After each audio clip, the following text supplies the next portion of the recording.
live an inspired life, how to attract spirit back into your life. Lots of things that are going to be very powerful for you. I encourage you to stay with it, and we need more inspiration in this world. Back in the 1960s, when I was studying for my doctoral studies in Detroit at Wayne State University, I used to listen to music, and a group of kids came over to this country from a little town just outside of London called Liverpool. Some of you may have heard of them. And they used to sing a song, the Beatles did. It was called, Will You Still Want Me? Will You Still Love Me? What? When I'm 64, right? And I used to think at that time in my 20s that I didn't really understand that song. Didn't think it would have any meaning at all. I thought no one even ought to be allowed to live that long.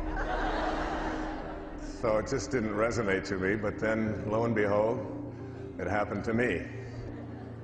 Turned around and 64 was here. And I wasn't able to be with my children at the time of that birthday. I was speaking in Durham, North Carolina that night. So I got a package from them with a wonderful card in it for me. And I thought, you know, maybe all of this work that we've done with these children, with my wife and I, and trying to teach them about spirit and higher consciousness and loving and being close to God and spirit, was coming through, because they sent me this beautiful card. It said inside of this birthday card is a very special message from God. And I opened it up and it said, see you soon.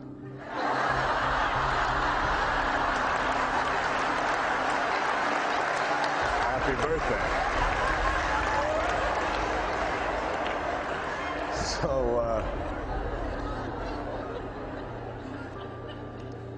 there it is. And my children have been a great source of inspiration to me. They have given me some of the best material I could ever have. I can remember one morning, I was making waffles for them, and I heard my my daughters talking to each other, and they were doing very slow, and I had what I thought was really important things to do, and I encouraged her and all of them to, you know, speed it up a little bit. You know, let's go. We've all got to get in the car. We've got deadlines. We've got to get to school. I've got to get to work. I'm a prophet. You know, I have to go think and walk the beach. I get paid by the thought, you see. So I raised my voice a little bit, and I said something, and my daughter Serena took umbrage at what I had said, and I said, come on, let's go, get working, let's go, move, come on, I want to get to school, we got to get you to school. And she just stood up and she put her hands on her hips and looked at me and said, I wonder what all those people would think of Mr. Positive if they could see him here this morning.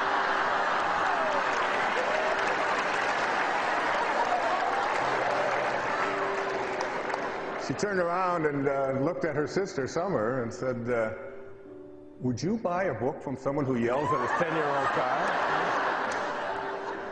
I write those down when they... So anyway, my children have always been great inspiration for me, and great teachers, and keep me very close to the ground and very humble. I want to begin this program on inspiration with a story about attitude and belief, because basically the idea of living an inspired life is one in which our attitudes become one of being in harmony with our source, with spirit. Not too long ago, I was honored by Yeshiva University, the Einstein School of Medicine, with a wonderful tribute. It was called the Einstein Award, that is given to people whose work exemplifies some of the sort of philosophical views, rather than just necessarily the scientific views of Albert Einstein. And I was invited there, and I gave a lecture to the staff and did rounds and spent a day there at this wonderful school of medicine in psychiatric hospital in New York. But I felt that when I got there that maybe it would be important for me to explain to them about Einstein's theory of relativity, which I'm sure many of you watching don't really completely understand. But everything is really relative. I mean, there was a great Chinese philosopher who once said, his name was Lao Tzu, he said, I went to sleep and I dreamt that I was a butterfly. And then I awoke. And now I don't know. Am I a man who was dreaming that he was a butterfly? Or am I a butterfly dreaming that I'm a man? It could be either way. And Einstein said, it's all relative. It's all relative.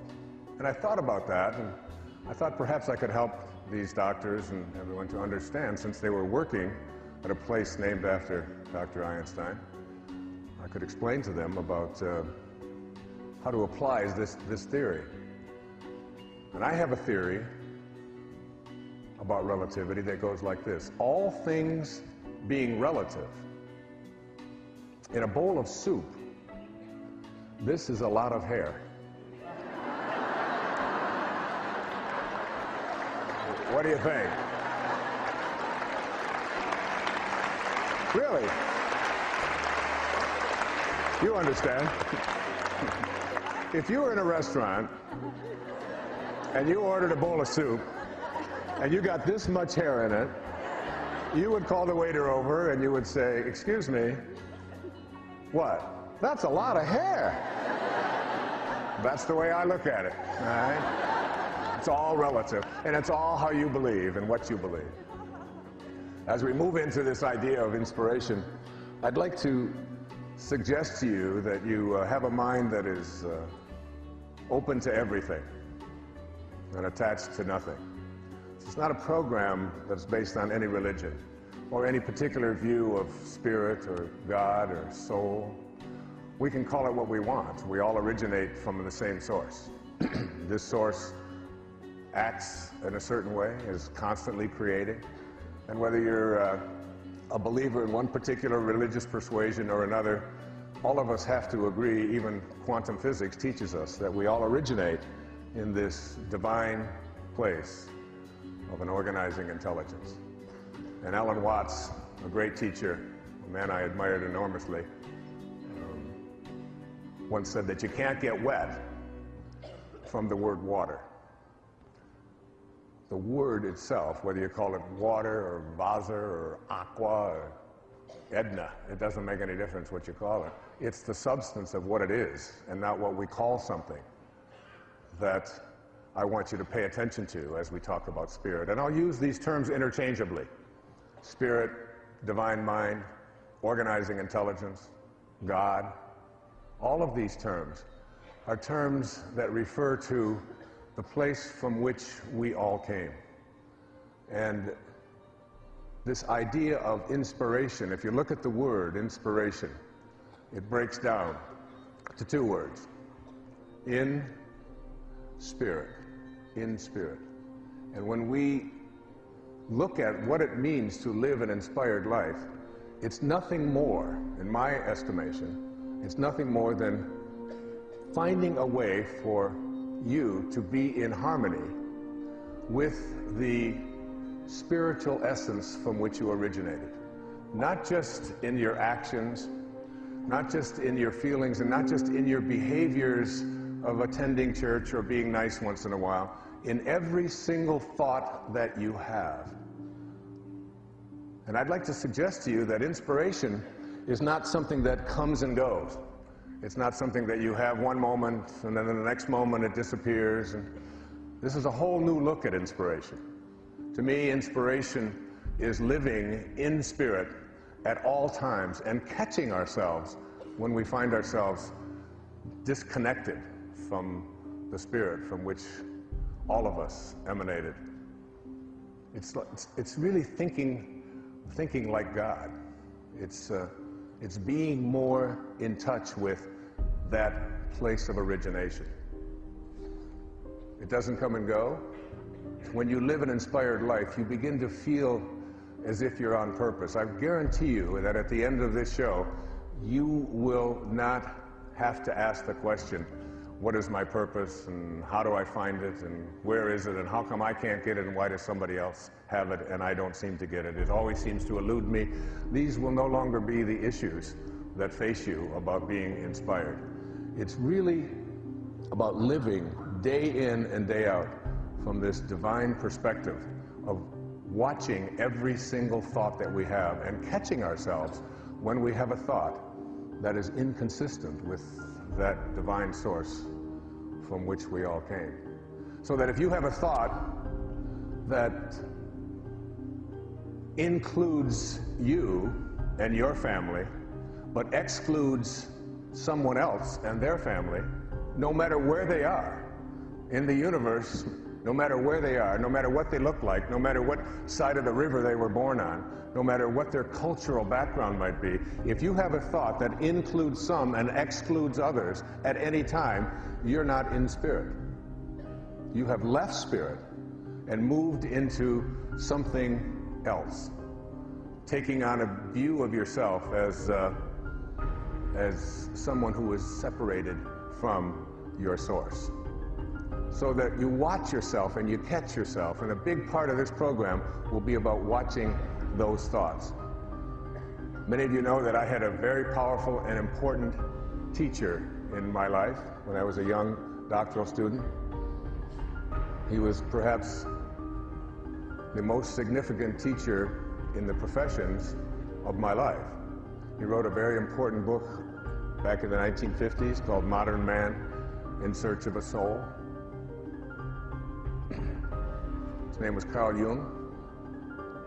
And Carl Jung had others in his life who were students. And Carl Jung had others in his life who were students of his, and one of those was Abraham Maslow. And Dr. Maslow's work on self-actualization and higher consciousness and teaching people that if you want to help another human being, you always put your attention on what it is that they can do to improve rather than on what is wrong. So you don't talk about what is missing, what is wrong, what ought to be, what used to be, unless you want more of that to continue flowing into your life. You put your intention and your attention on what it is that you want to shift and change. And he had an observation. Maslow's observation was this. He said, what is necessary? What is necessary to change a person is to change his awareness of himself. So becoming inspired is really about changing your awareness of yourself. And what does this mean? It means shifting the belief systems that you might have, the thoughts that you've had over and over and over again that say, I am limited. I don't have the talent. I don't have the background. I don't have the luck that I need in order to be able to attract what I want into my life. Things have never worked out for me before. You change your awareness of yourself and your own body and what you believe about it. Like, how could you have a body that comes from a divine source that creates from well-being and have it be anything other than beautiful? Have it be anything other than divine? Have it be anything other than perfect? A perfect creation of God, of source, of spirit, is what it is that you carry around with you. And if you have any other thoughts about it, then you have to really work at shifting them, because it's an insult to that from which you came. When you trust in yourself, you're trusting in the very wisdom that created you. And inspiration is about having that. It is about recognizing yourself as a genius, recognizing yourself as a person of unlimited talent and the capacity to be able to do anything. And you'll be hearing a little bit later in this program stories about people who have taken exactly that attitude and said, there is absolutely nothing that I can't create if I can conceive of it in my mind and know that if I don't have the talent, that whatever talent is necessary, I can manifest it and have it show up and attract it into my life.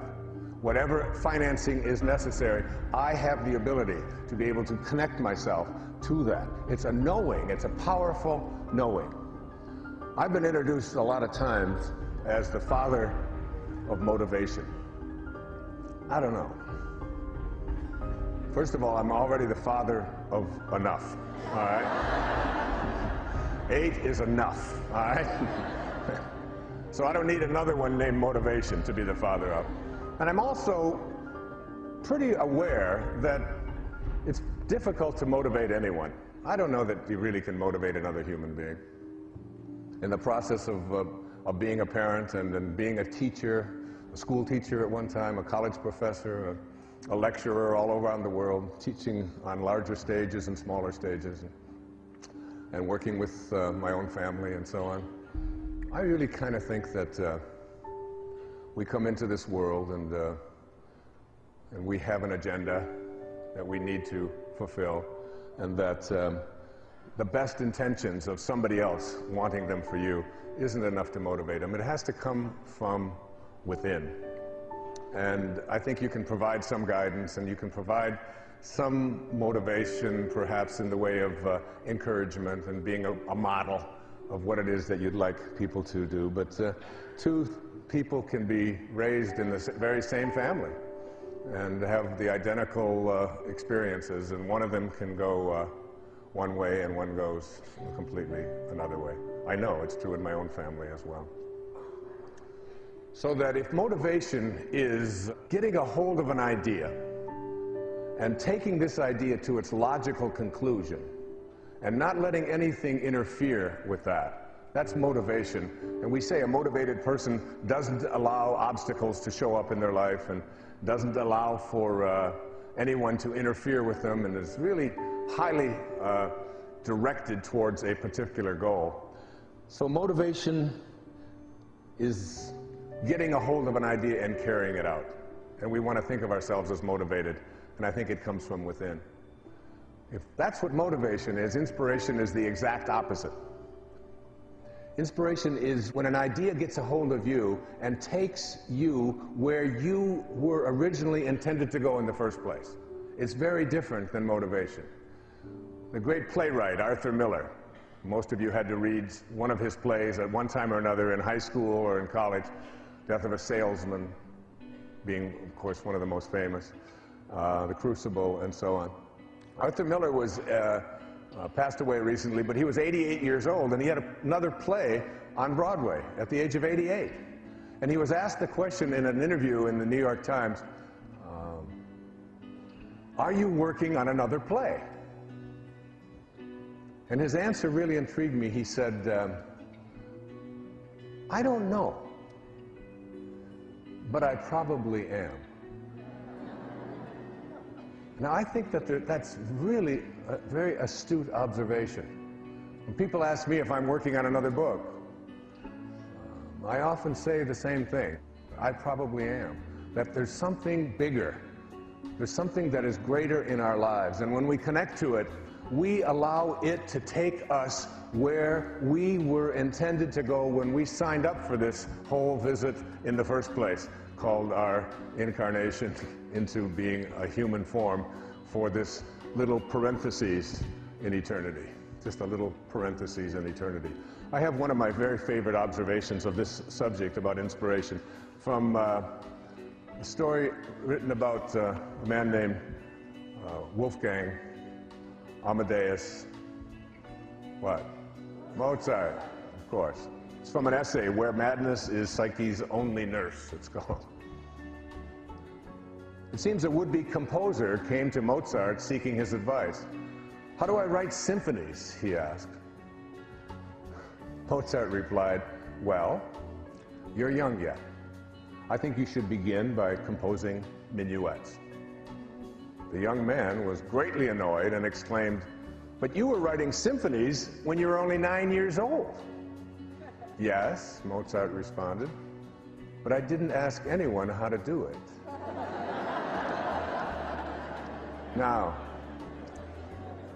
the writer of this essay goes on to say that the most agonizing thing about this little Mozart story is that Mozart was not speaking from inflation, but from simple, truthful modesty. The reason Mozart didn't have to ask anyone how to write symphonies is that symphonies presented themselves to him invented, enlarged, produced all at once in what he described as lively dreams. Dreams that were so forceful that Mozart had to stop doing what he was doing, otherwise, and write out what he heard, almost as if something beyond Mozart's consciousness desired these symphonies to be written. Now, that is very, very powerful teaching, that these great symphonies that Mozart wrote presented themselves to him, and he couldn't stop it. Do you know, you don't have to be a Mozart to be in spirit. You can find your calling by just being willing to listen, by just being willing to be someone who knows that it may not be in the writing of a symphony that you're called to. It could be anything. It could be the adoption of a child. It could be the creation of something that you've known you wanted to write for your whole life. It could be opening up a business. It could be raising horses out in Montana. It could be anything that you are called to do. So that the awareness that I'm asking you to look at is that there is something that is calling you. And when an idea gets a hold of you, you get into this place of surrender, where you let go. In the recovery movement, we've always called this, you let go and what? And you let God. You allow this great spirit to be something that infuses you in such a way that it becomes this thing bigger than your life, that propels you into directions that you're willing to listen to. But you gotta change your awareness of yourself, as Maslow said. And one of the ways that you change your awareness of yourself is to understand a very simple premise. Think of an apple pie. Here's an apple pie, and this apple pie, you take this apple pie and you take a slice of this apple pie and you put it over here. And then you walk over to the slice and you say to the apple pie, the slice of apple pie, "What are you like? What are you like?" And the little slice of apple pie says, "I must be like what I came from." You wouldn't expect it to be pineapple. You wouldn't expect it to be cherry. You would expect it to be like what it came from, right? So why is it that we understand this, and yet we don't understand that we too must be like what we came from? We are pieces of God. We came from a divine source. We have to trust in our divinity.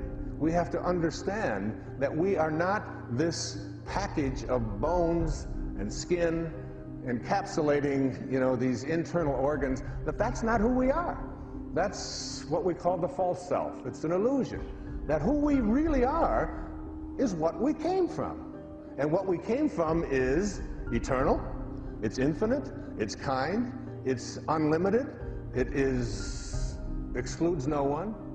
So that if we understand that we are really here as spiritual beings, just having a human experience, not the other way around. We're not human beings having a spiritual experience, it's the other way around. Our essence is our greatness, what we came from. We must be like what we came from. I've just taken up this new practice. It's called yoga. Now, I'm 65 years old, and I've decided that there are certain things that I was told that I couldn't do at earlier stages of my life that I've decided I'm taking on. I don't care what my age is or what anybody else has told. What Mrs. McConnell told me in the 6th grade at Marquette Elementary School in Detroit, that you don't have to come to art class. It's really not for you. You can go dribble basketballs maybe, but you don't want to come to art. This is because she saw some of my stick drawings that I was pretty proud of. And then there was Mr. Tubbs at Denby High School in Detroit, who, when I turned in my first drawing in drafting class. I didn't even know what drafting was. I just signed, they threw me in there because the school was so overcrowded. It was my elective. And I turned in my first drawing, and he asked me the question, "Do you have a little sister?" Like in the 3rd grade, because she perhaps is the one that did this way. That was my whole view of my artistic ability. I'm out there painting now. I'm doing painting. And I'm also doing yoga, all right?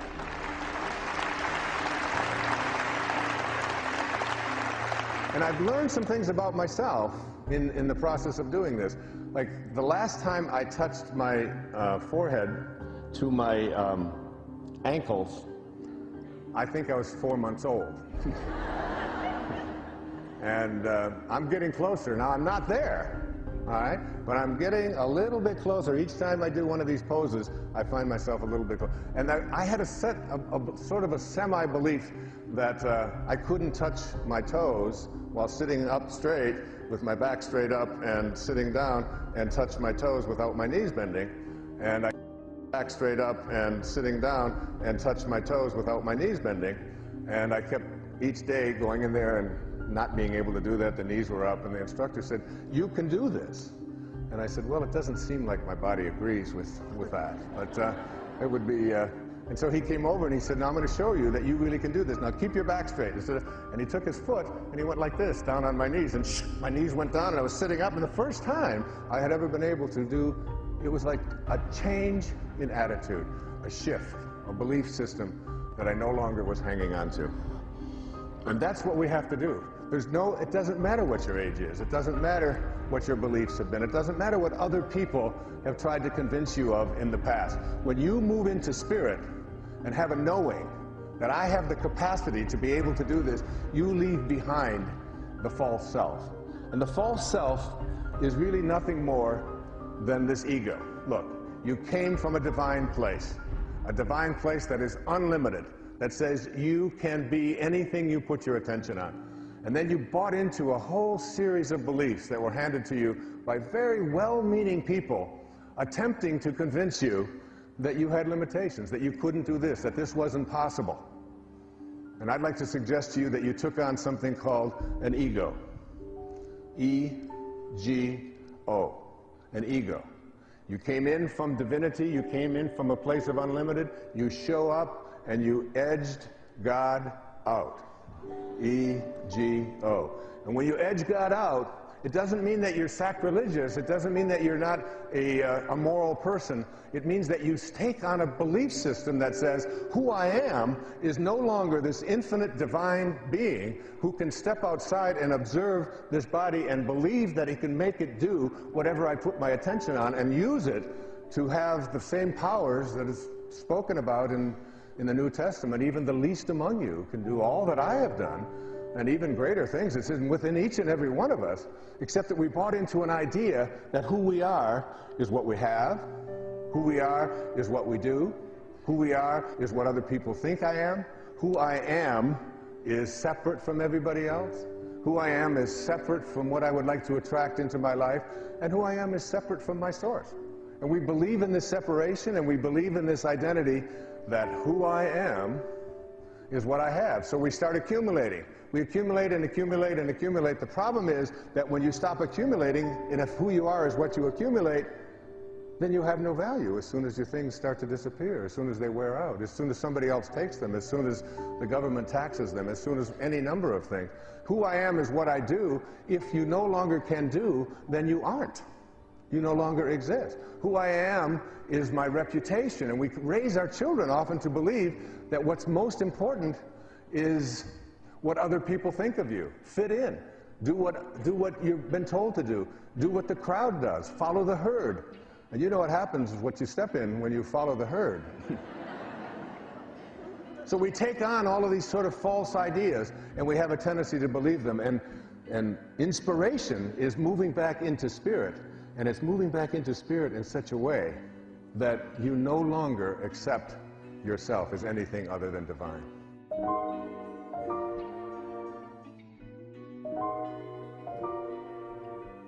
A Persian poet from back in the ancient times in the 13th century, his name was Jalaluddin Rumi. And Rumi has this observation. It's been very important and very powerful to me. He said, the morning breeze has secrets to tell you. Do not go back to sleep. Let me say it again. The morning breeze has secrets to tell you. Do not go back to sleep. I'd like to take a poll.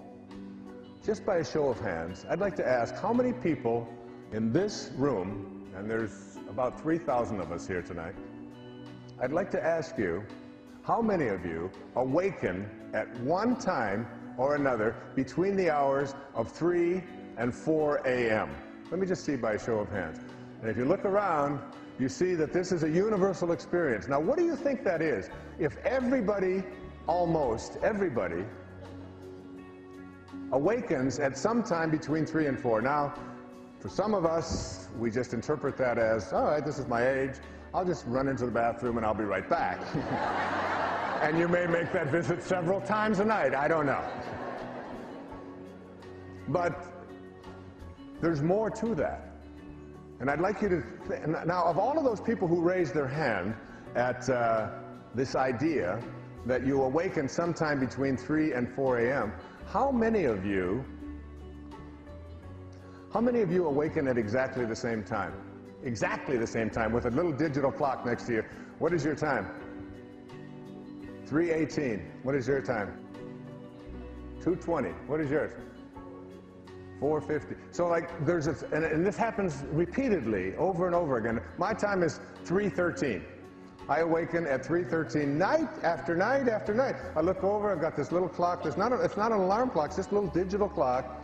I just look over and it's 3:13 again and again and again. So what I had trained myself to do in the writing of this book, in the inspiration book, is to put my feet on the floor and say to myself, all right, you are going to awaken because here's what Rumi said, the morning breeze has secrets to tell you. Do not go back to sleep. You realize that between 3 and 4 o'clock in the morning, in the middle of the night, this is the time when you're closest to your source. This is the time when it's the quietest. It is the time when it's the most peaceful, when there are the least distractions. And of course, in Miracles, it says the memory of God comes to the quiet mind. It cannot come where there is conflict. A mind at war with itself remembers not eternal gentleness. Eternal gentleness. That's what you came from. It beckons you back to be awake. It's the most creative time in your life. Try it.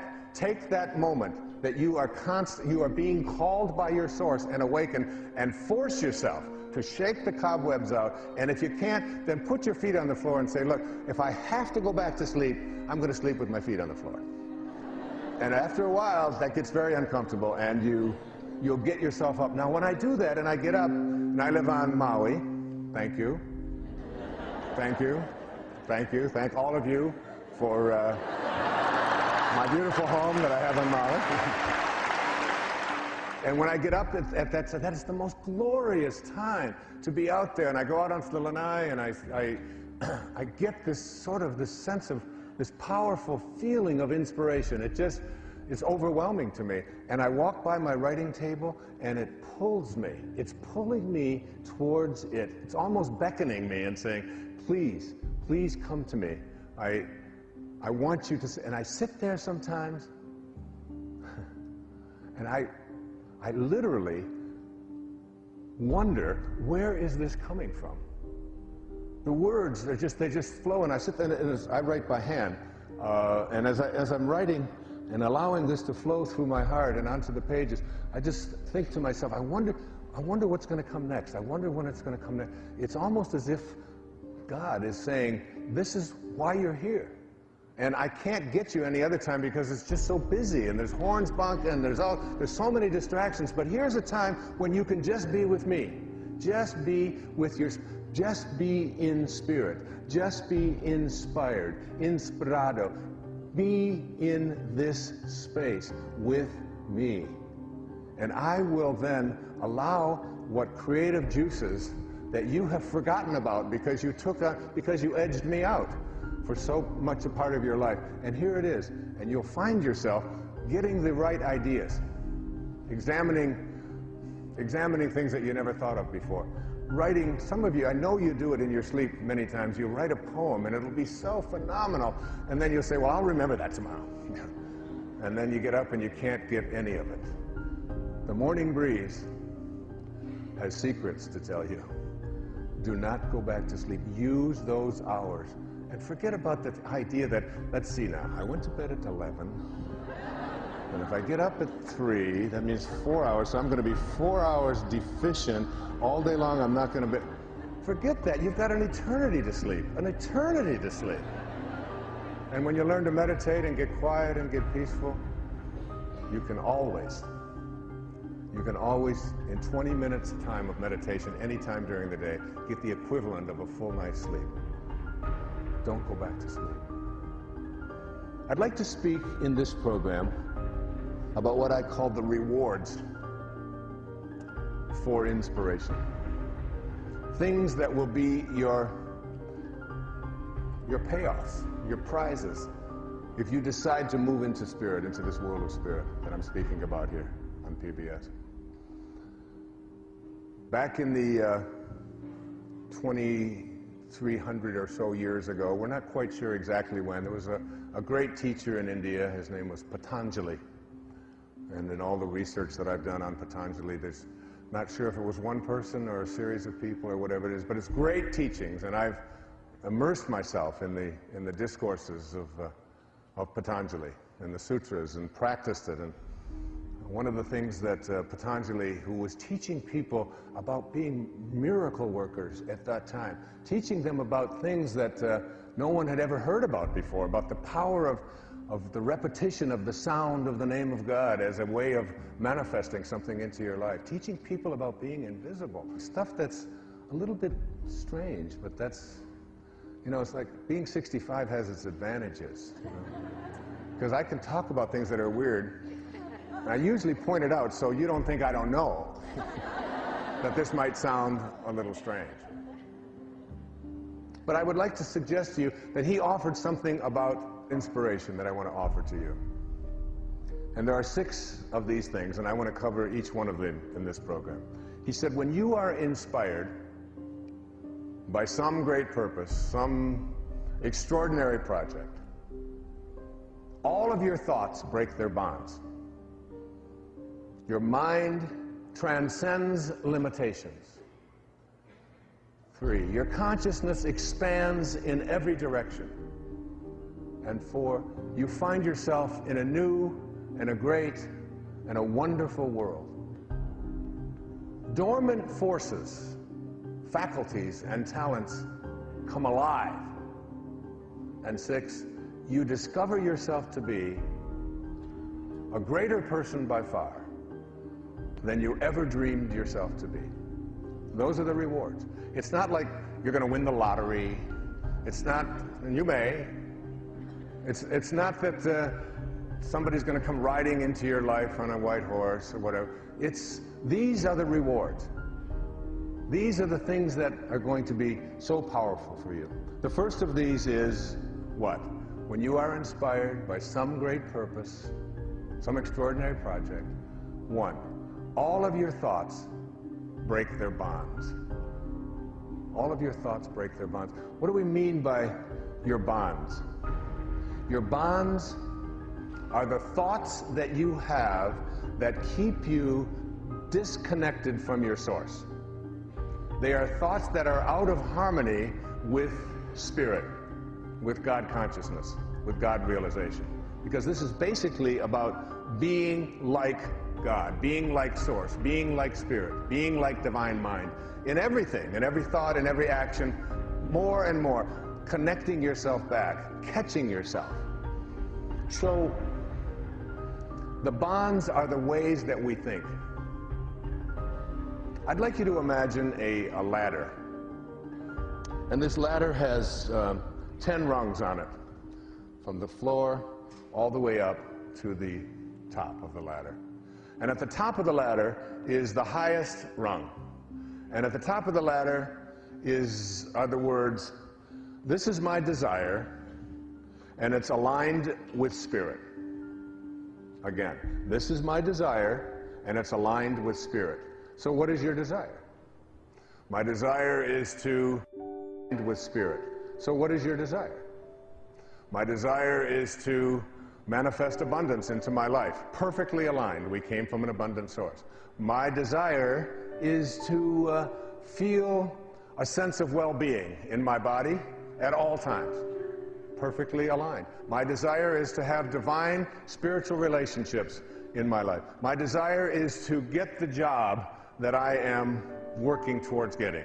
My desire is to live in a place where I feel most peaceful and most loving. My desire is, and these, whatever it is, it doesn't make any difference. It's the 10th rung. It's the highest rung.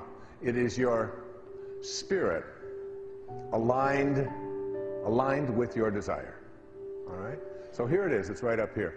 Now you have to ask yourself the question, what is it that I offer up to this 10th rung desire? All right?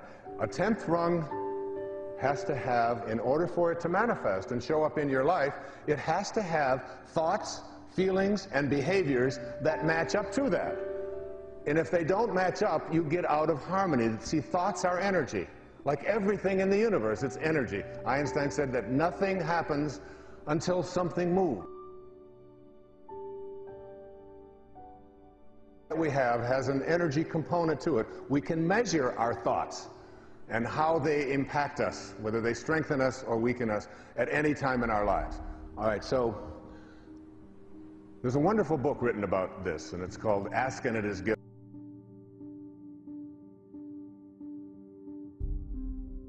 Read frequently, and great teachings, I think among the greater teachings on the planet today. In fact, I wrote the foreword to it. It's something that I very strongly embrace. And they talk in there about how to manifest your desires.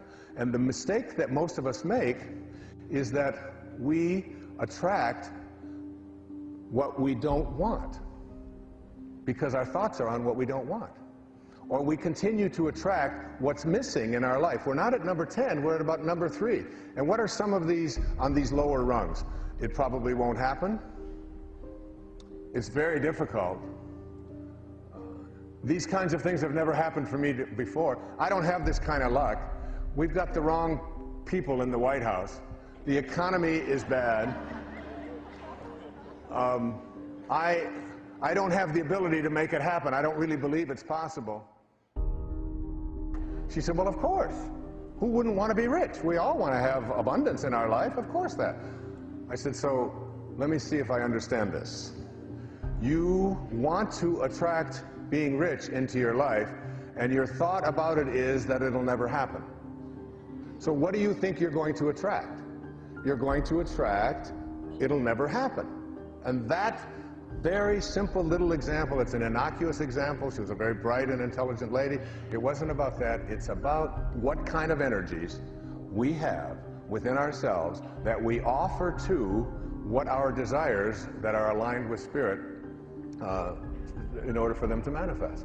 And every thought, if you have a second wrong thought that it probably won't happen, it's not likely, it's never happened before, it's just not the way it works for me, it's always been missing. As long as you think like that, and you're in a universe that operates on this law of attraction, you will continue to attract it. A man named Albert Einstein, who I've spoken about before, is on its way. It's on its way. If you believe that it's on its way, then you will start looking for occasions for it to show up, rather than occasions for it not to show up. And then you will start acting on every tiny little clue that shows up in your life. Even obstacles become just something like, oh, this is just another test. You know, I can pass this test. It's not going to be difficult. I'll get past it. And you can not bog yourself down in all the reasons why something won't work. Instead, you make the shift. It's on its way. I desire it. There's nothing for me to fuss about. There's nothing for me to worry about. I will not be in a state of anything other than anticipating that what I intend to create is on its way. And that which we call non-existent has not been sufficiently desired. By passionately believing in what doesn't exist, you create it. Because you know that it's on its way, and there's nothing and no one that can dissuade you.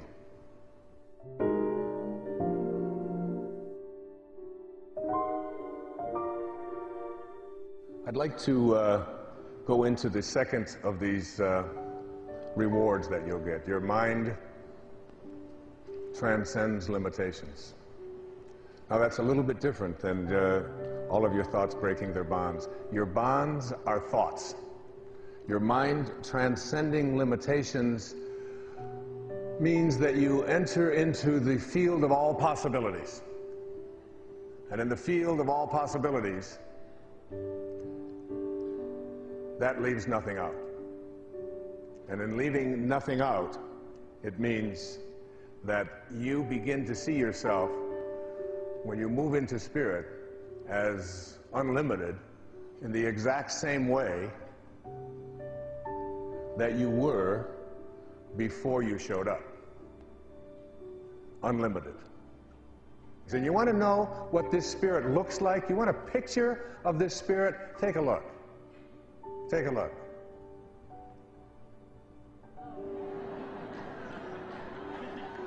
You know who that is? That's my grandson. That's Tyson. And Tyson is a picture of bliss. You can't get any happier than that. Now, I know I shouldn't tell this on Sky, but I said that. Now, I know I shouldn't tell this on Sky, but she said, Dad, the reason he's so happy is he's holding onto his little peeper. I said, what kind of...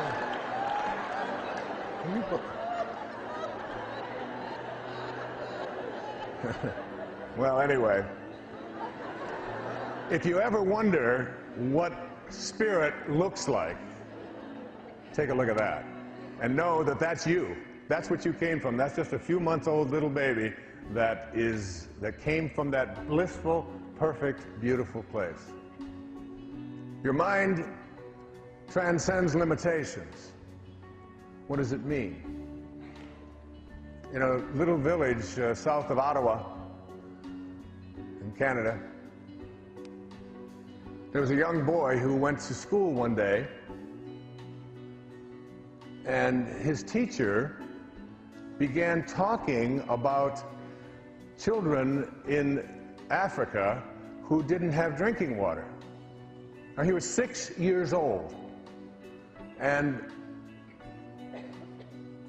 they said in the classroom that if you raised $70, that's all it would take is $70, and we could create a well in a village in Africa for $70 so that they didn't have to drink dirty water. And something happened to the spirit of this young man, 6 years old, first grade in school, and he decided, he went home to his mom, Susan, and his dad, and said, I want to build a well in Africa. And they just thought, well, he's 6 years old, he's a cute little boy, right, you're going to build a well. Well, he said, no, I really mean it, and it stuck with him. It was so powerful. It was powerful because there's nothing more powerful than an idea whose time has come.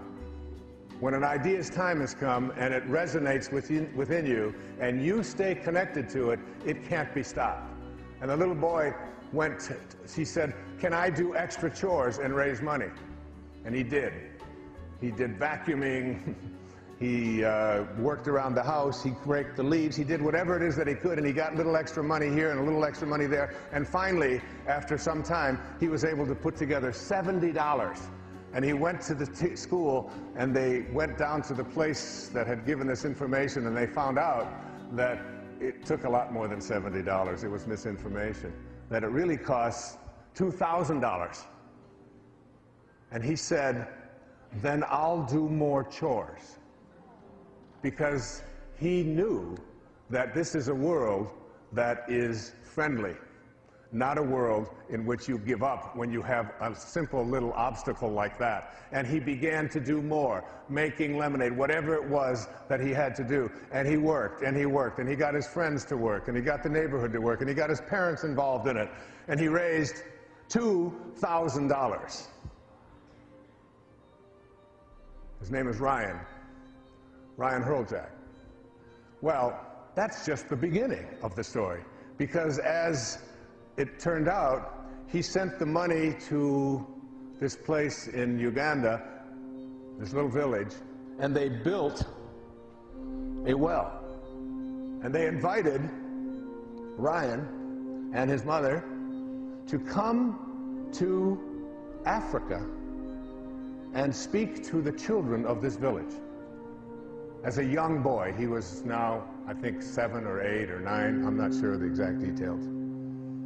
And he went over there, and he began to give talks. And the people welcomed him there. And they were so grateful for this boy who had such a vision that he would bring drinking water to people who had dirty water that they had to drink. And he was so touched by it that they named the well after him, and they named a day after him, Ryan's Day. And they created a documentary about this little boy. It's called Ryan's Well.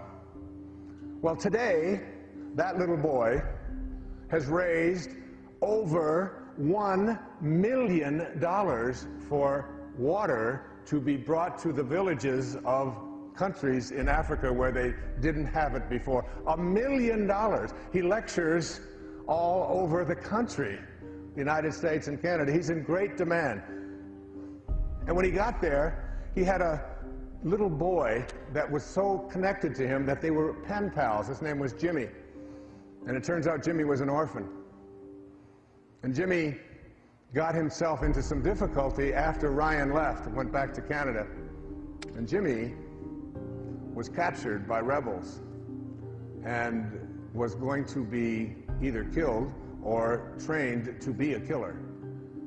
And he had a friend who contacted the Hurljacks back in Ottawa, and Jimmy was brought back through all kinds of wonderful channels that were worked together. And he became his brother, and they adopted this wonderful boy as their son. And that young man, when I saw the movie Ryan's Well on the Spiritual Cinema, I said, I want him in my audience because he inspires me. And I sent it home because I was working on the book, and I told Marcy, I said, I want every one of my children to watch that and know there's nothing that can stop someone who believes that they can create something if that idea is within them. And there he is right there, my friend, Ryan Hurljack, and his mom, Susan, and Jimmy. Stand up. Let the world see you. Susan? Jimmy.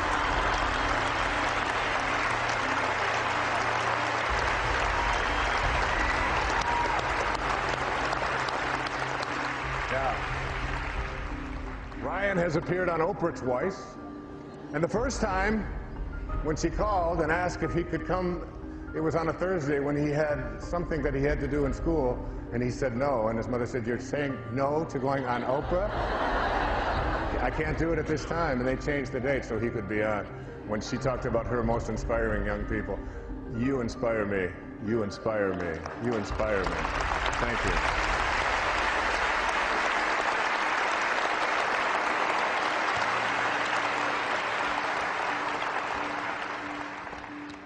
On the 6th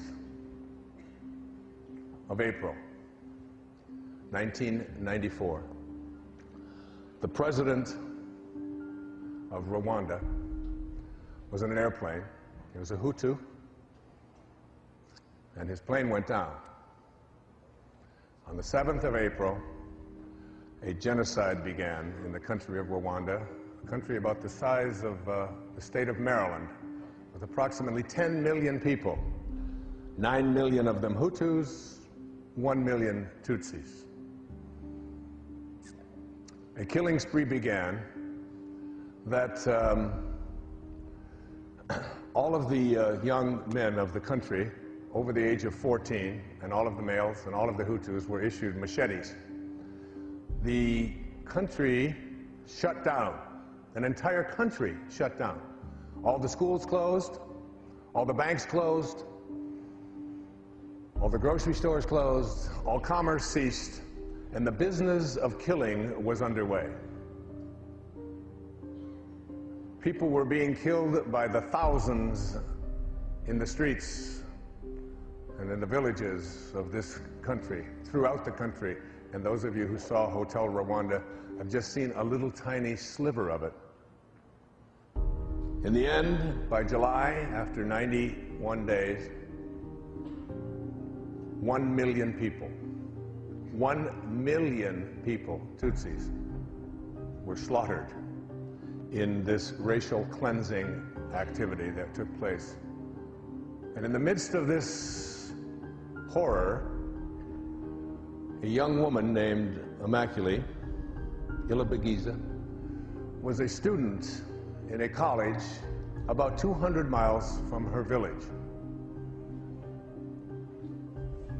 Her father talked with her on the phone and persuaded her to come home. She didn't really want to go because it was Easter vacation and it's a long ride, and it was through buses and so on. It takes a long time through country roads. The father said, "You must come home. It's Easter. You must come home and see your mother and your father." And she said, "I don't know. I'm not sure." But she did. She did what her father asked her to do, and she went home. And that was on the 6th or so of April. And when she got there, she's a Tutsi woman, they had to go into hiding because the killing began almost immediately, especially in this area of Rwanda where she lived. And she went into hiding in a pastor's home, in a bathroom that is approximately 3 foot by 4 foot, with 7 other women for 91 days. And she came out, she's 5'9", she came out and she weighed 65 pounds. And she survived through something that is so miraculous. She has written her story in a book called Left to Tell, How I Discovered God in the Midst of the Rwandan Genocide. It was such an astonishing experience that she would survive through the force of her total belief and connection to God. It was almost as if she had to become that from which she originated. She had to learn not only what God was like in her thoughts, and when you read her book, you'll be just overwhelmed. It's a page-turning book. But she had to almost learn how to be in a state of forgiveness to people who were hunting her. She lived in a house that was a 2-bedroom bungalow by standards in America, and it was searched by between 300 and 400 Hutus with machetes 5 inches away from where she and 7 other women were hiding, just looking for scraps of food in order to survive, being brought to her by the pastor. And in the home that she lived, the pastor didn't even tell his own children, because if he would, they would have been killed, because no Tutsis were spared. None. I'm going to read the introduction. I heard the killers call my name. They were on the other side of the wall. Less than an inch of plaster and wood separated us. Their voices were cold, hard, and determined. She's here. We know she's here somewhere. Find her. Find Immaculée, they were saying. There were many voices and many killers. I could see them in my mind. My former friends and neighbors who had always greeted me with love and kindness now moved through the house calling my name while carrying spears and machetes. I've killed 399 cockroaches, said one of the killers. Immaculée will make 400. It's a good number to kill. I cowered in the corner of our tiny secret bathroom without moving a muscle. Like the 7 other women hiding for their lives with me, I held my breath so the killers wouldn't hear me breathing. Their voices clawed at my flesh. I felt like I was lying on a bed of burning coals, like I'd been set on fire. A sweeping wind of pain engulfed my body. 1,000 invisible needles were ripping into me. I never dreamed fear could cause such agonizing physical pain. I tried to swallow, but my throat closed up. I had no saliva. My mouth was drier than sand. I closed my eyes and tried to make myself disappear, but their voices just grew louder. I knew they would have no mercy. My mind echoed with only one thought: if they catch me, they will kill me. If they catch me, they will kill me. They were just outside the door. At any second, they would find me. I wondered what it was going to feel like when the machete slashed through my skin and cut deep into my bones. I thought of my brother, like when the machete slashed through my skin and cut deep into my bones. I thought of my brothers and my dear parents, wondering if they were dead or alive, and if we would soon be together in heaven. I put my hands together, clasped my father's rosary, and began to pray. Please, God, please, please help me. Do not let me die like this. Not like this. Not like this. Don't let these killers find me. You tell us in the Bible that if we ask, we will receive. Well, God, I'm asking. Please make these killers go away. Please don't let me die in this bathroom. Please, God, please. The killers moved from the house, and we all began to breathe again. They were gone, but they would be back many times over the next 3 months. I believe God had spared my life, but I would learn over the next 91 days, as I hid trembling in fear with 7 women in a 3-foot by 4-foot bathroom, that being spared is much different than being saved. But I did learn it, and it was a lesson that has forever changed me. A lesson that in the midst of mass murder taught me how to love those who hated and hunted me, and how to forgive those who slaughtered my family. My name is Immaculée Ilibagiza, and this is the story of how I discovered God during one of history's bloodiest genocides. Ladies and gentlemen, please welcome Immaculée Ilibagiza to the stage.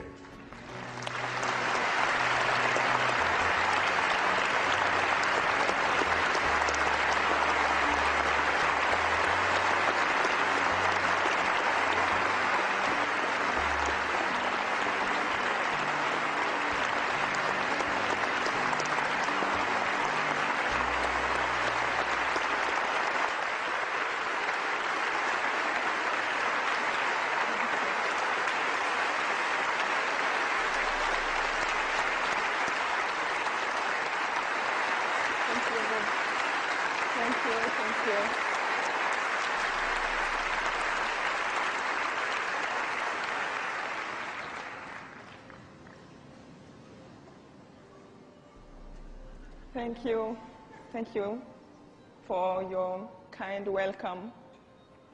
I'm very proud and very happy to be here on this PBS program taping. And of course, I'm very happy to be with Dr. Wayne again. Thank you. I know my story is a sad story, but it has been a story that gave me an experience of great spiritual growth and a deep understanding of what really matters in life. It is a story of everyone who lives through any kind of injustice. I believe that also it has given me a chance to love better and to be able to put myself in other people's skin, especially when they are hurt. I always tell Wayne that if maybe he was in my country before the genocide, teaching what he teaches today, maybe the genocide would not have taken place. And I hope everyone knows, and America knows, what a gift they have to have him.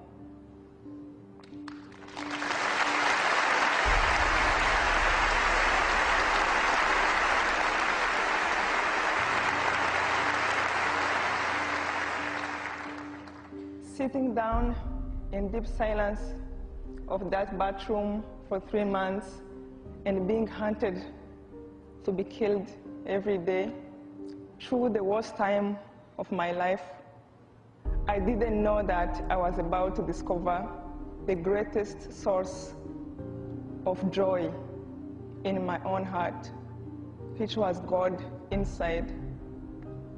He is bigger than any pain. There are a few things I would like to share with you. I know that we can learn to forgive. Do not let your heart be disturbed because of any pain. I see sometimes people take a chance to hurt each other. For example, fighting over a job promotion. But one thing I have learned is that when you hurt another person, you hurt yourself in one way or another. The most important thing I learned in that bathroom is that you can't hate people if they are struggling with the truth. As the Bible said, they do not know what they do. After I got out of the bathroom, I learned that my mom, my dad, my two brothers, my schoolmates, my relatives, my neighbors, everyone was dead. Every material belongings I cherished, it was destroyed. I learned that to every pain, there is a great purpose. I have learned a lot during those 3 months, and I knew that those lessons can help me to face the pain that I was going to go through. And I chose only to look at that. And as Anne Frank said in her diary, I still believe deep down in my heart that people are good at heart. And do not let yourself give up mankind. I know peace is possible. Thank you.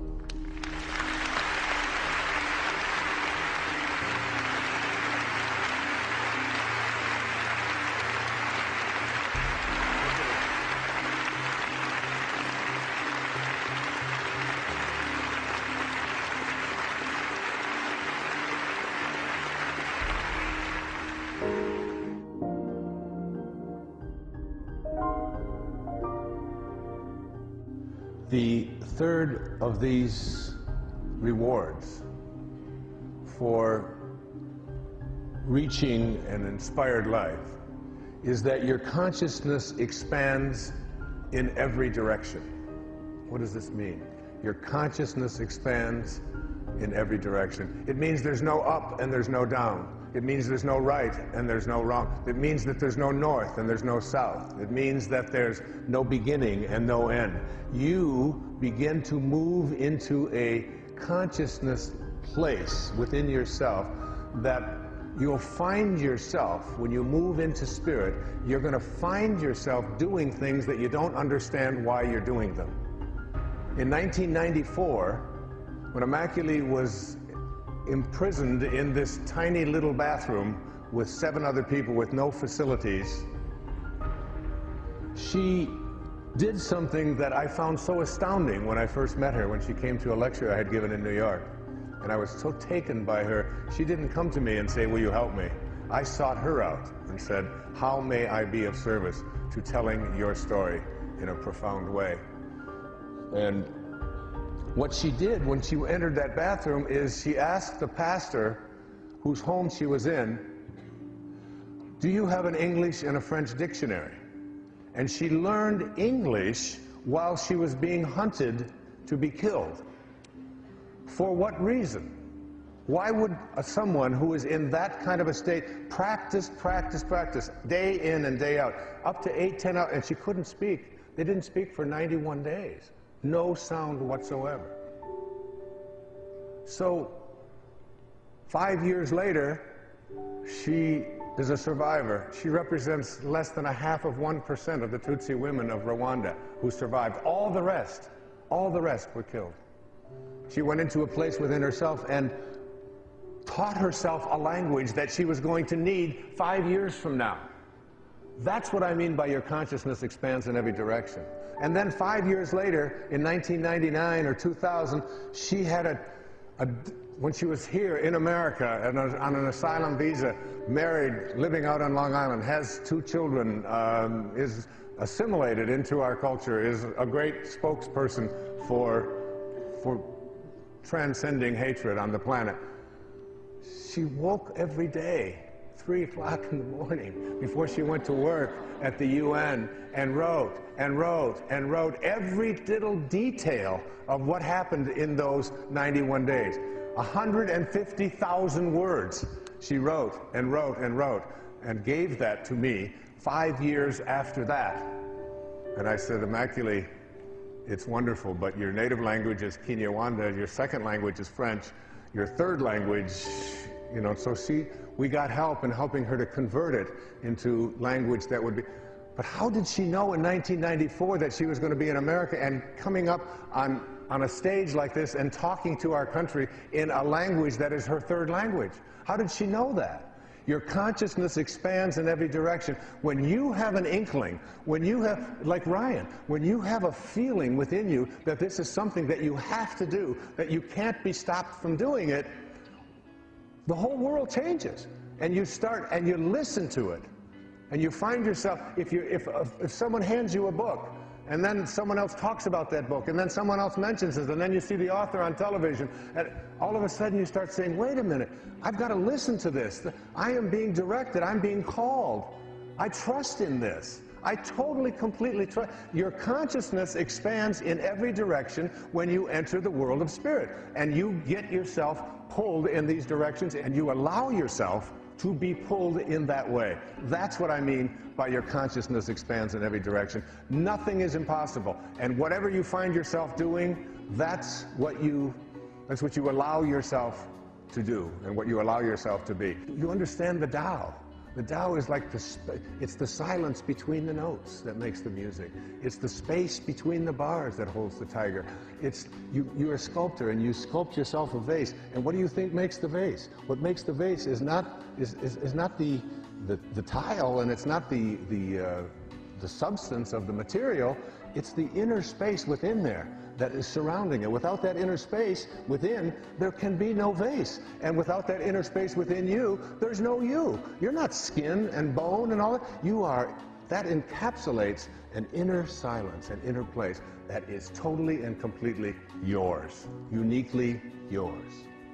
Your consciousness expands in every direction. When you do, you start practicing things like kindness, where judgment was before. I've often said that when you have a choice to be right or to be kind, just pick kind.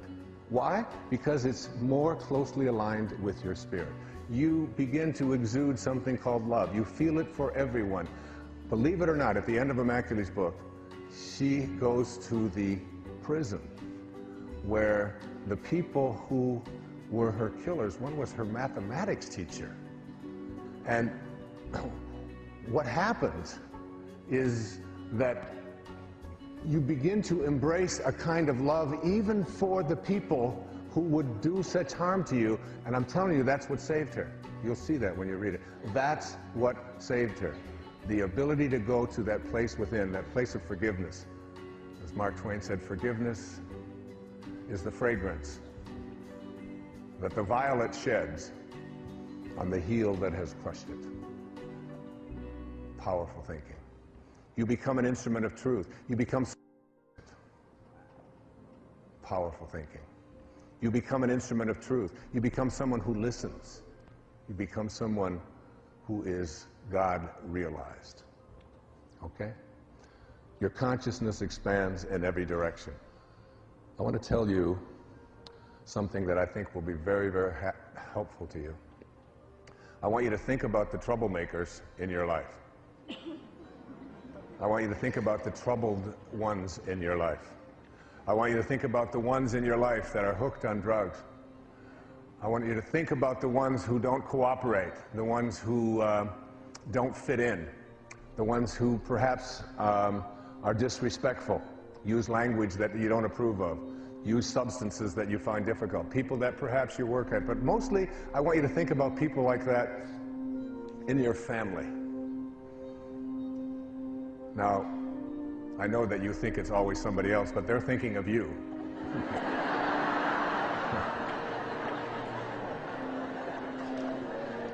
And I want to tell you about how consciousness expands in every direction when you take these people who are your greatest teachers, the people who have come into your life to teach you how to love them through what it is that they're struggling with, what it is that they are going through. It's just, there's a need there, a need to be loved, that it's very difficult to love certain people under certain circumstances in certain ways, particularly when they behave in ways that are so troublesome to you. And I want to take you back in my own family, and I've been given permission to do this.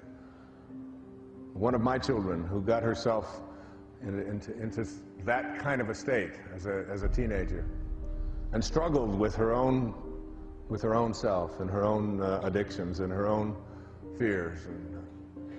And the process over a longer period of time, I called together a family meeting.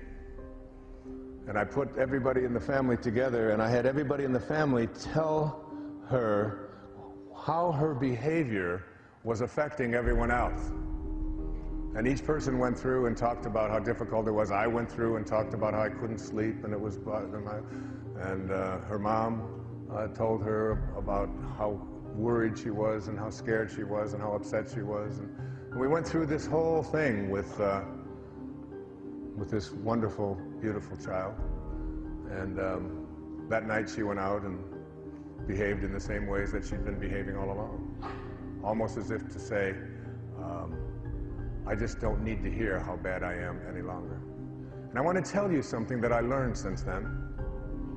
I've talked to my daughter about this, and today she's this soul who devotes a big part of her life to helping people who were as troubled as she was at one time.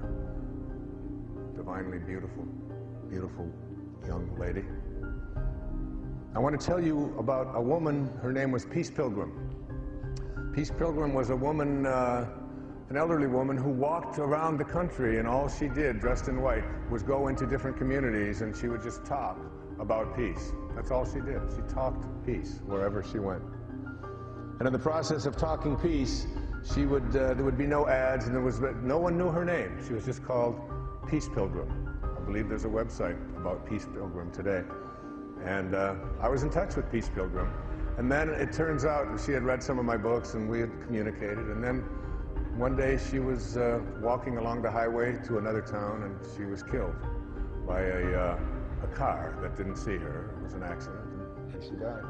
But she left a journal behind. And in her journal, Peace Pilgrim, this woman who devoted her life to peace, talked about the Bamemba tribe in South Africa. And I want to share this with you because this could be one way of returning spirit to the place in your home where there's emptiness, where there's hurt, where there's pain, where there's fear, where there's anger, where there's worry. In the Bamemba tribe, Peace Pilgrim says, when a person acts irresponsibly or unjustly, he or she is placed in the center of the village, alone and unfettered. All the work ceases. The entire village gathers around the accused individual. Then each person of every age begins to talk out loud to the accused. One at a time, each person tells all of the good things the one in the center ever did in his or her lifetime. Every incident, every experience that can be recalled with any detail and accuracy is recounted. All positive attributes, good deeds, strengths, and acts of kindness are recited carefully and at length. No one is permitted to fabricate, to exaggerate, or to be facetious about the accomplishments or the positive aspects of the accused person. The tribal ceremony often lasts several days, not ceasing until everyone is drained of every positive comment that can be mustered. At the end, the tribal circle is broken, a joyous celebration takes place, and the person is symbolically welcomed back into the tribe. Necessity for such ceremonies is rare. Now, I'd like to think about that in terms of what I learned since the family meeting that I called a decade or so ago. If I were to do it over, I would place this beautiful child in the center of that circle, and I would have everyone talk about the wonderful things about her, about however, wherever we go, she just always thinks about the downtrodden. Dad, can we just take some donuts out to these workers, these migrant workers? They never get to have just some. Can't we just go over there? Come on, Dad, let's just take them some donuts. Can't we just do something nice for this person? I would tell them about the time that she went over on Mother's Day and bought a little trinket for her mom and wrote a little poem next to it. I would talk about how she made us laugh all the time when she was a baby, and with that little tongue of hers and the little words that she made up and that funny little way that she walked and her own sense of independence. And we would go on and on and on with this. And if we can teach those who are troubled, those who cause us pain, those who use language that we don't approve of, those who dress in ways, those who do things to their bodies that we don't think they should do, if we can just immerse them in a culture of acceptance and love, even if they're behaving in ways that seem so anathema to you, if you can just find a way to continue to do that, eventually that spirit has to raise, and your consciousness expands in every direction.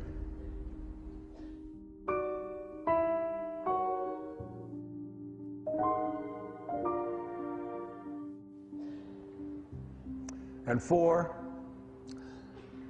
you find yourself in a new and a great and a wonderful world. Your world changes.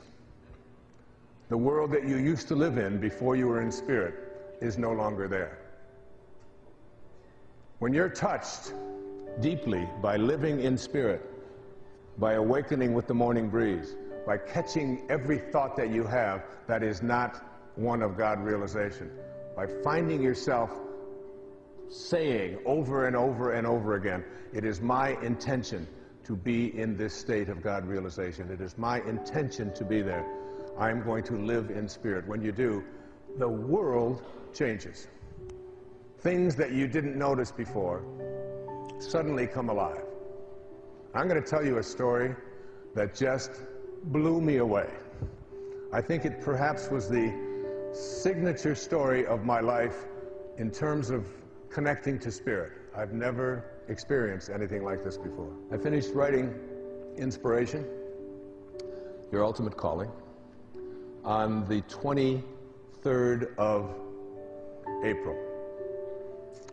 And I knew that the book was going to have 18 chapters in it, because 18 is that magical number, one infinite source. One infinite source. I put that number on my dashboard of my car. I have it on the mirror. It's a reminder. One infinite source, 18. It's the number of chapters in the Bhagavad Gita. It's the number of holes on a golf course. It's got to have something holy to it. And so I had 17 chapters written, and I was thrilled to have that completed, but I still had one chapter to go, but I was holding that off until my birthday on the 10th of May. And I knew what that last chapter was going to be, my experience of living an inspired life, just telling it on my birthday, right around 3:13 or so in the morning. So I was essentially done.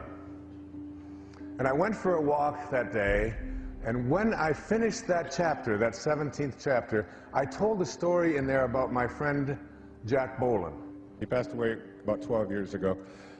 Jack was a Unity minister in Detroit, a man who, when I wrote Your Erroneous Zones 3 decades ago, called me up and asked me if he could put together some tapes on it, and would I give him permission. And he had started a Unity church over on the east side of Detroit, and asked me if he could use that. I said, absolutely. And over the years, I began to speak at his church and his congregation and come to Detroit a lot, my home, and we became very close. We became like brothers. And he got very sick, and he had cancer throughout his back and so on. And I went with him to my friend Deepak Chopra's place, the Ayurveda Center out in Massachusetts. During the day, we would go out, and then in the evening, he would come in, and Jack always had to have a story. He had to tell a story. And he started talking to me about these wonderful little creatures called monarch butterflies, and how much he loved them. And the reason that he loved them, he said, Wayne, these are the most amazing little things in the world. I mean, they've got a brain the size of a pinprick, just no brain, essentially, and they're made out of tissue paper, you know, like toilet paper. They're just flimsy little things, and they come out, and they come out of a chrysalis on a branch in a tree in Brazil. Now they don't have a brain, and they're made out of toilet paper, essentially, and they fly to Nova Scotia, 4,385 miles away. And they spend some time there doing whatever you do in Nova Scotia if you're a monarch butterfly. And then they turn around, these pinprick brain toilet paper insects, and they fly all the way back to Brazil. But not only do they go back to Brazil, they go back to the same tree. Not only do they go back to the same tree, they go back to the same branch. And they start the whole process all over again with another cocoon. I mean, it's like, I've got a brain that's supposed to be pretty good size. I leave my cell phone in the bedroom. I did this just the other day, and I walk out of the bedroom, I can't find my cell phone. I have to call the number on another phone, and I'm listening to this funny little sound and looking under pillows. I know it's over. I had to call twice because I didn't want to get charged for the first call. Well, anyway, and these things can find the same branch that they came out of a cocoon on. So anyway, he would tell me about the miracle of these things. All right. So I wrote that whole story. The 17th chapter is about the language of spirit, how spirit speaks to us in ways that we're not even aware of. It speaks in terms of alignments. When things align, when the same numbers appear, the same ideas keep showing up, when these kinds of alignments show up. So I called my editor, Joanna, who's here tonight, who's edited everything I've done for the last 30 years or so, and only person in the world who can read my handwriting. I read her the handwriting, I read her the story of Jack and the monarch butterfly, and I called my friend, the president of Hay House, who's my publisher, who's also here tonight, Reed Tracy, my best friends in the world, and I read both of them the story. All right? And then, because I always do that when I finish a chapter, I read it to just see what it sounds like. Took off on my walk. It's 12:30 in the afternoon. I'm going for a walk along Kaanapali Beach. And I walk, and I walk, and I get out to this place called Black Rock, out on West Maui. And I'm walking there, and I'm at peace, and I'm going to meditate, and I got my cell phone with me, you know, I found it, and a monarch butterfly flies right out of the tree, and I don't think I've ever seen monarchs there before. Right? A monarch butterfly flies out of the tree and circles and lands right there, 3 feet in front of me. So I think, well, a little bit of a coincidence, but you know, that's because I just read the whole story, and I reach over to pick up this butterfly, and it looks at me like I'm a butterfly. You know, I don't deal with humans. I mean, my DNA is programmed to stay away from you, and it flies away, and it goes out about 40 yards, and it makes a U-turn, and it comes back, and it lands on my finger, right here. And I look at it, and I have never had this happen before in my life. I've had butterflies brush up against me once, but I've never had one just seek me out. So it lands here, and I immediately reached for my cell phone, and I called Joanna, you remember? And I said, Joanna, there's a monarch butterfly on my finger. You know what I just read to you this morning? She said, as she always does, she's so sweet and peaceful, meditate. I said, meditate? This is a monarch butterfly. I just wrote about him and Jack and all. She said, just go meditate on him. So I call another number. And I call Reed, the president of Hay House, my buddy, all right? And I said, Reed, I read to you this morning about a monarch butterfly. I've now got one on my finger. It flew to me. He said, get a picture. I said, what are you talking about? Get a picture. I've got my bathing suit on and a cell phone. I don't have a camera. He said, we've been thinking about what's going to be on the cover of the book. He said, this is perfect. Right away thinking about, you know, this is inspiration. This is like it's come to you for that reason. Get a picture, get a picture. So I took Joanna's advice, and I meditated. Now it's 1 o'clock in the afternoon when this happened, and I meditated for 30 minutes, and I called Joanna back, and I said, it's still with me. And I called Reed back, he said, get a picture. So, now this butterfly is doing, during the meditation, I don't know how to say this without sounding strange, but it's okay because every word of this is true. I swear to you, this butterfly was trying to talk to me. I don't know how close you've ever looked at a monarch butterfly, but it had tiny little, almost like teeth, but they're not really teeth. I know they don't have teeth. And I bring the butterfly up real close to my eye, and it's doing this.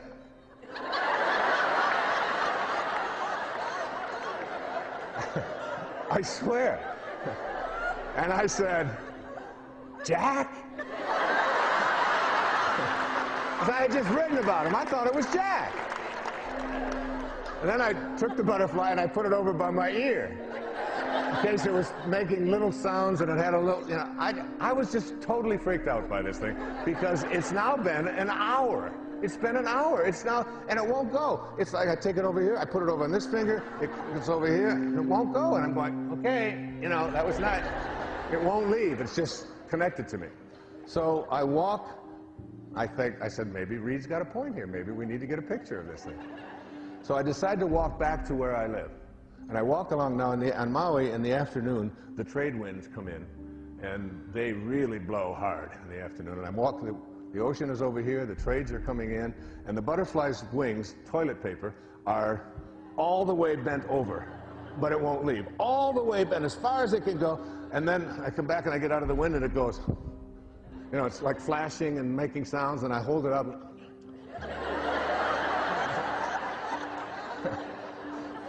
So I'm walking along the beach, the beach there, and there's a little girl she's about 4, 5, 6 years old, who's totally traumatized because she got the wrong color Slurpee. That's her issue, okay? Giving her mother more grief, you know. I want to tell her about Immaculate in the bathroom. I want to tell her, you know, I didn't want purple, I wanted yellow, and you gave me purple Slurpee. I hate purple Slurpees. Going on and on. It's real, you know. So I tap her on the shoulder, tears are on, and I said, you want to see my pet butterfly? I did. She said, what's his name? What's his name? What's his name? I said, Jack. This is Jack. I did. And she went from, I don't know how to say this. She went from pissed to blissed, okay? I mean, I don't know if they can use that. She went from, you know, being so upset, to just this total state of bliss in just 1 second. The tears dried up. She smiled. She wanted to know if she could take it home. I said, no. What are you talking about? This is my butterfly, huh? I get all the way back to where I'm going. It's now about 1:30 in the afternoon. About an hour and a half has gone by. I live in a place where they have a concierge downstairs, and there's a pool there, and there's a girl there. Her name is Cindy. And I walk upstairs, and I call Cindy down at the pool, and I said, Cindy, can you walk over to the ABC store and get a portable camera and be here in 5 minutes? She said, do you want me to come to your apartment with a portable camera in 5 minutes? I said, yes, I do. She said, why? I said, I want you to take a picture of me and my butterfly.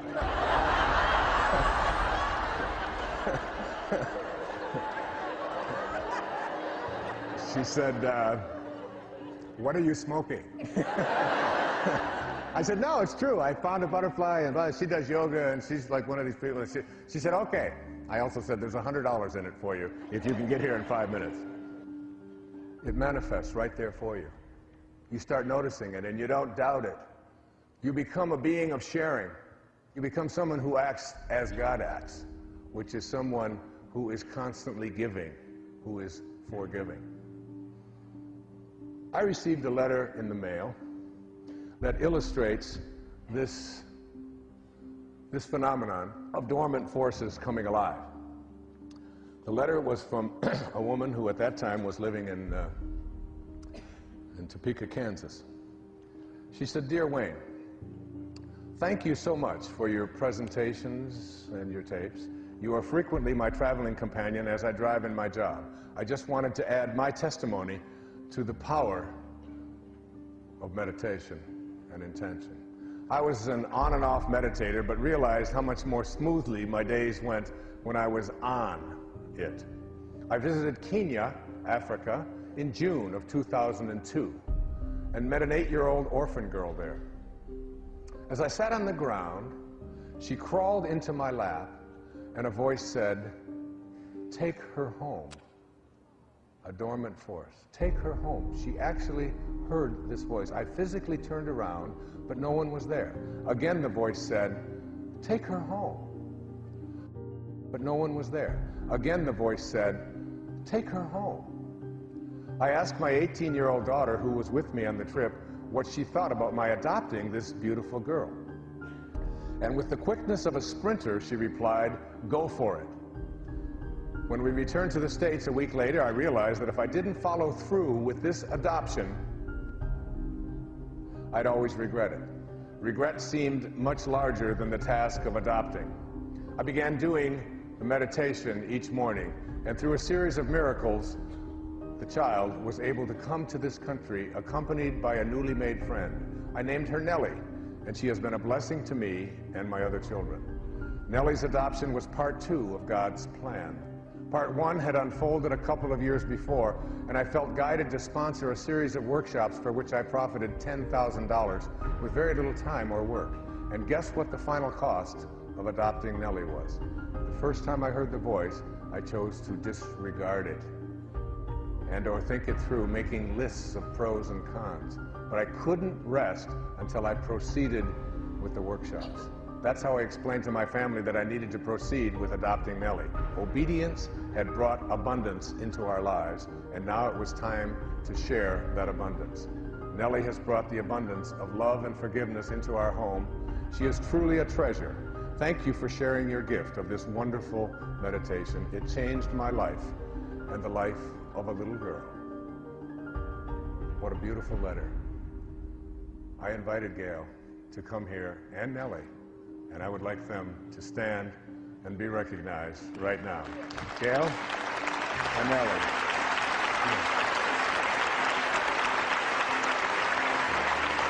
Come on up here, sweetheart. So cool.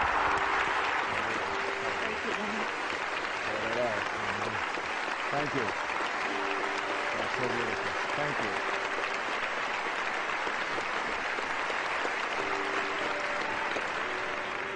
Inspiration. Gail and Nellie, you inspire me. You listened to your dream, and you didn't go with the cons. You went with the pros and made it happen. And we are honored to have both of you here. You're the beautiful people that this world needs more of.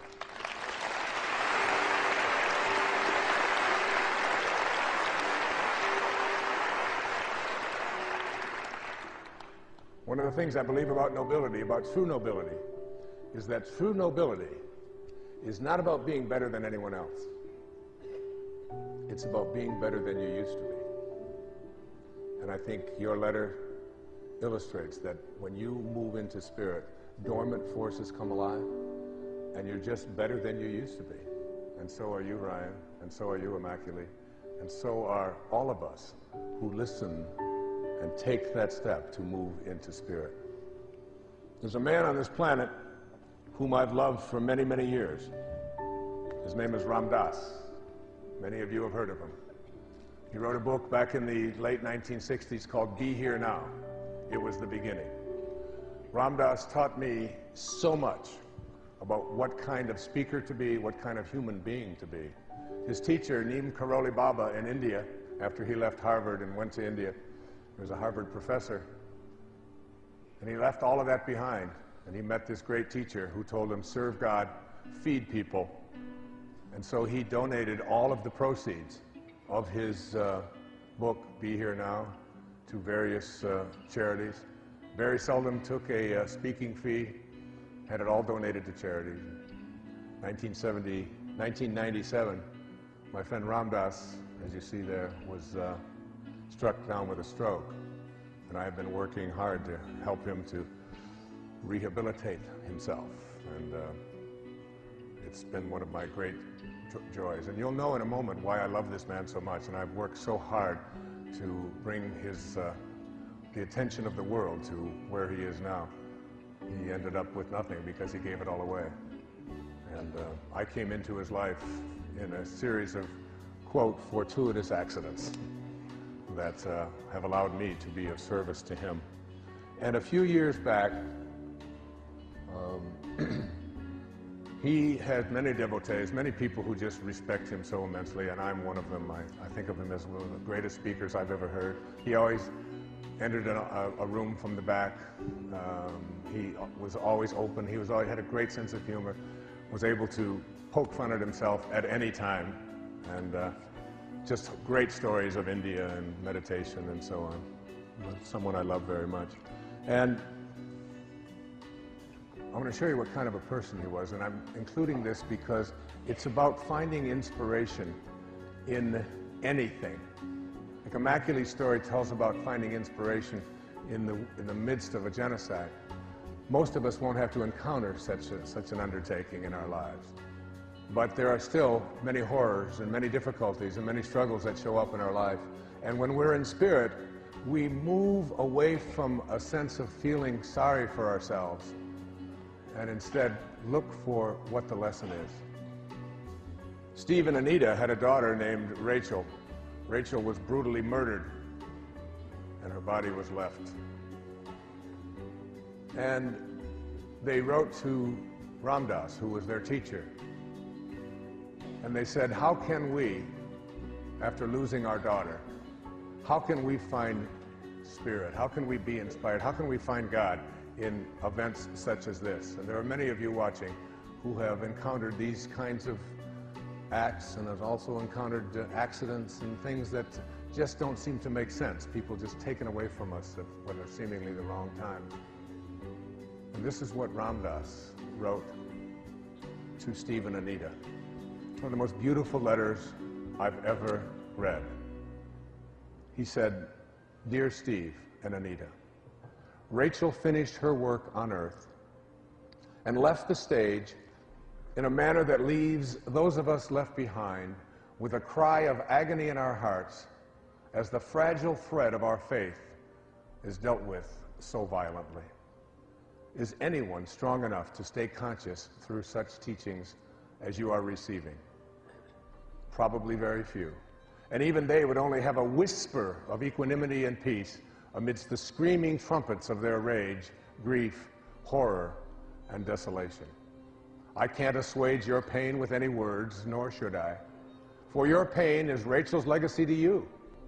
Not that she or I would inflict such pain by choice, but there it is, and it must burn its purifying way to completion. For something in you dies when you bear the unbearable, and it is only in that dark night of the soul that you are prepared to see as God sees, and to love as God loves. Now is the time to let your grief find expression, no false strength. Now is the time to sit quietly and speak to Rachel and thank her for being with you these few years, and encourage her to go on with whatever her work is, knowing that you will grow in compassion and wisdom from this experience. In my heart, I know that you and she will meet again and again and recognize the many ways in which you have known each other.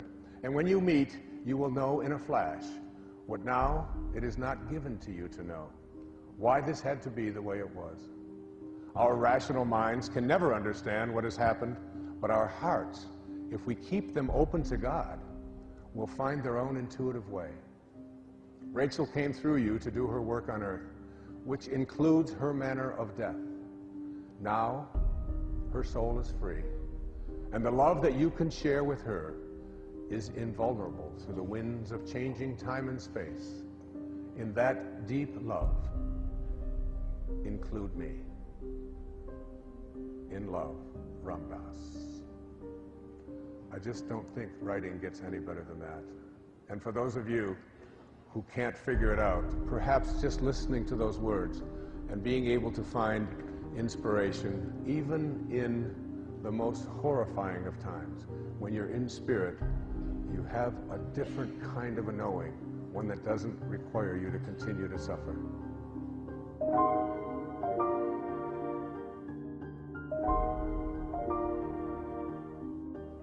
And finally, number 6, the rewards for being in spirit. You discover yourself to be a greater person by far than you ever dreamed that you could be. You practice radical humility. People who have inspired me in my life include Rosa Parks, passed away not too long ago, Nelson Mandela, President Kennedy in the midst of the Cuban Missile Crisis when he went within and found a way by connecting to his private source to avoid a nuclear confrontation. Martin Luther King Jr.'s teachings about the only way to convert an enemy to a friend is through love. There's no other way. But you know, I would be remiss in a program on inspiration if I didn't include the person, perhaps the one person, who has been my greatest source of inspiration. I was born in 1940, the youngest of 3. My father walked out. In fact, when my mother brought me home from the hospital, she told me that my father had moved in with another woman and left my oldest brother, who was 4, and my next oldest brother, Dave, Jim and Dave, who was 2, less than 2, in the care of a 4-year-old. He was someone who paid no support, who wandered, who was frequently with other women, and so on. He was an alcoholic, and visited a lot of difficulty. There was no time in those days for welfare and so on. There was a depression. My brother was anemic. My mother was working for a while as a candy girl, earning $17 a week, and she put my brother Dave and myself into a series of foster homes sponsored by the Methodist Church because there just simply was no other way. But her nightmare was very, very real. Her family had been split, but she held a vision of reuniting her family one day. She visited when it was possible, but we were 17 miles away in Mount Clemens, and it might as well have been 17,000 miles because she didn't drive, had no automobile or any way to get out there hardly. Did what she could get a ride. But in 1949, she married a man that she really wasn't in love with just because she wanted to reunite her boys and got us all back together. Married another alcoholic, abusive man. When he wasn't drinking, he was fine, but he never wasn't drinking.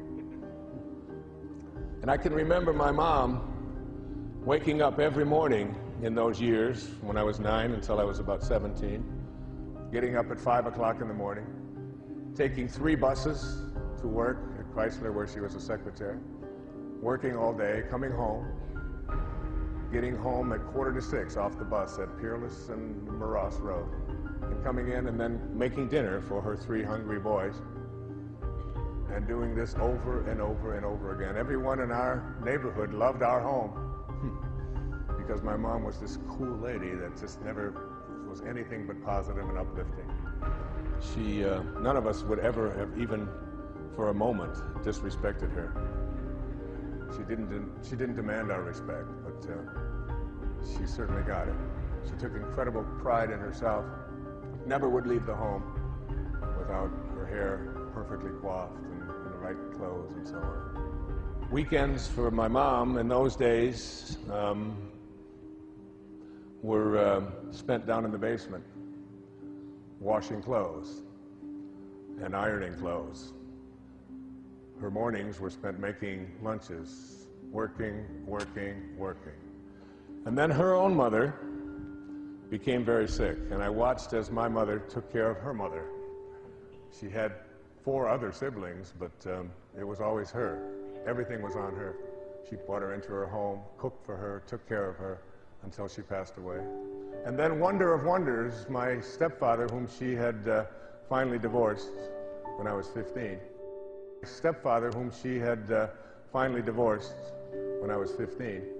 his alcohol use and tobacco use was finally taking its final toll. And I watched her as she went to the home of this man who had done nothing but abuse her in all the years he was with her. And she cooked for him, and she did his laundry for him, and she took care of him and provided for him.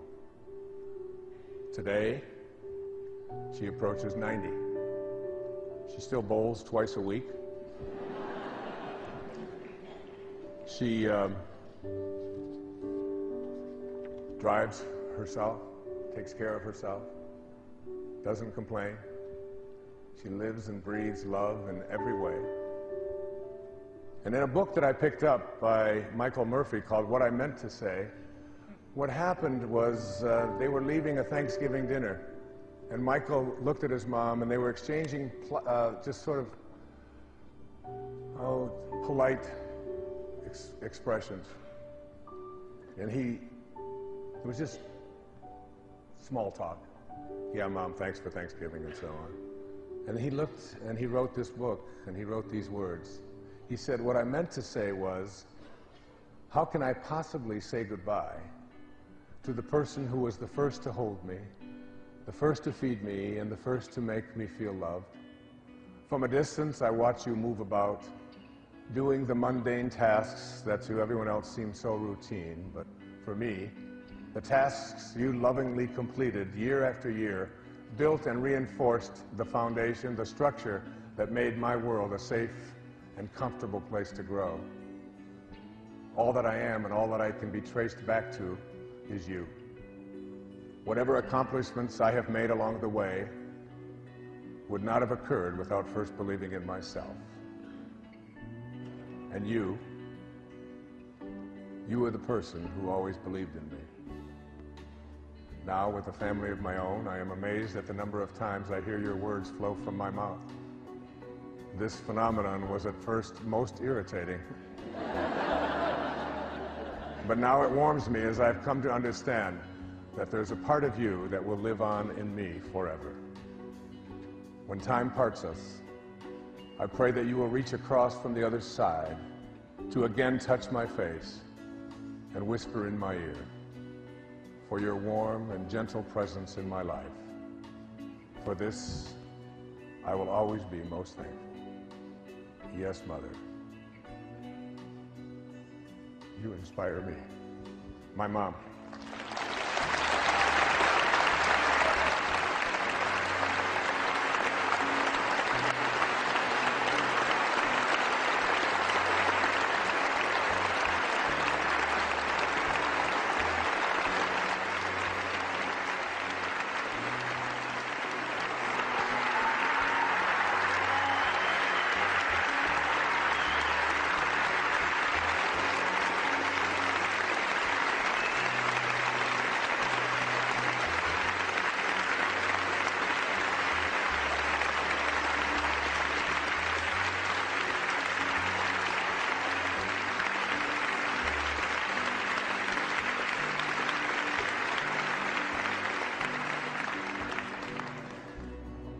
Inspiration can come from anywhere. You can be a source of it, and you can find it in a book, you can find it in a painting, you can find it in a conversation, you can find it in a movie.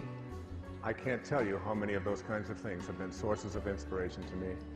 There was a great composer, his name was Don McLean, and he wrote some great music.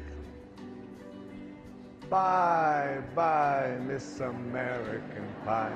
Drove my Chevy to the levee, but the levee was dry. You know that. And he also wrote another song that he wrote after he read the story of a man who was a great artist. His name was Vincent van Gogh. And on the 30th of March in 1852, Anne Cornelia van Gogh gave birth to a brand new little boy named Vincent Wilhelm van Gogh, and he was stillborn. And she buried him the next day.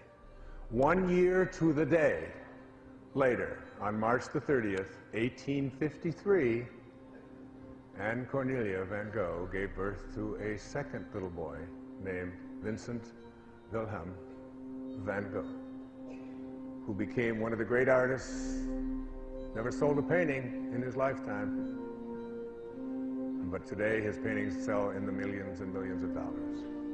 He was a troubled young man. He believed that he was a replacement child, some say.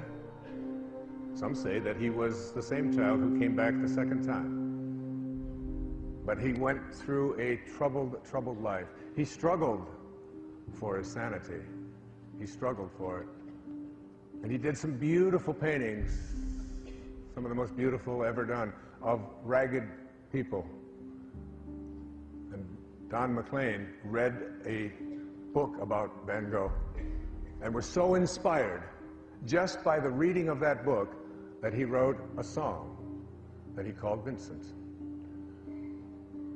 On the 27th of July, in 1890, at the age of 37, after having painted some of his most beautiful paintings, one of which was called Starry Night,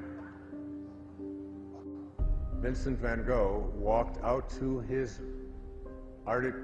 artistic writing place with his brushes in one hand and a revolver in the other. And he placed it to his heart, and he shot himself in the heart. It took him 2 days to die.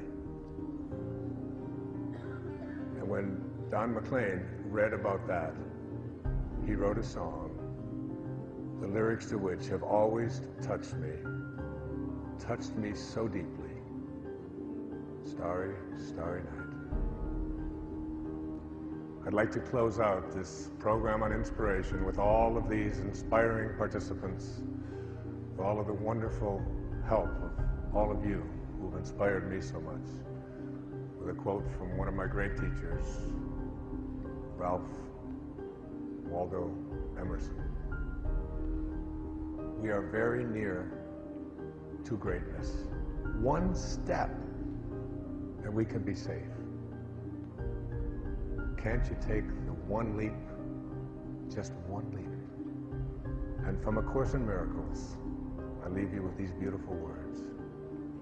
There is a way of living in the world that is not here, although it seems to be.